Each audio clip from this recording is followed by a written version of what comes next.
Most people don't think about their breathing until it becomes a problem. They notice it when they feel short of breath, wired but exhausted, anxious for no obvious reason, or unable to recover the way they used to. Often, nothing dramatic shows up on a test. They're told everything looks fine, and they're managing symptoms without much guidance. Breathing is not just automatic background activity, it's physical work. It places demand on the body every minute of every day. When that work becomes inefficient, everything else costs more. I come to this work as a respiratory therapist. That means I'm not guessing at what breathing does or relying on abstract ideas about regulation.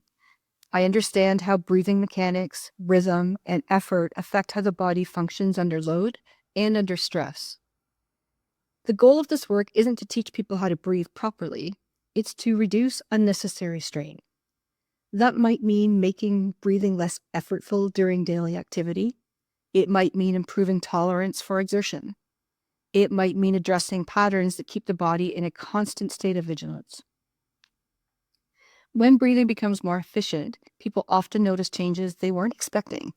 Less fatigue, better tolerance for movement, a greater sense of physical steadiness. Not because anything mystical happened, but because the body isn't working as hard to do something it has to do all day anyway.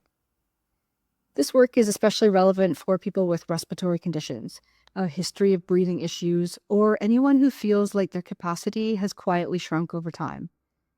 It's also relevant for people who are training, recovering, or trying to manage stress without piling on more effort.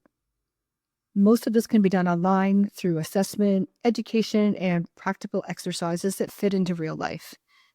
For those using medical supports like home oxygen, this work is complementary. It supports function and quality of life without replacing medical care. Breathing doesn't need to be optimized to be helpful, it needs to be workable. That's the focus here.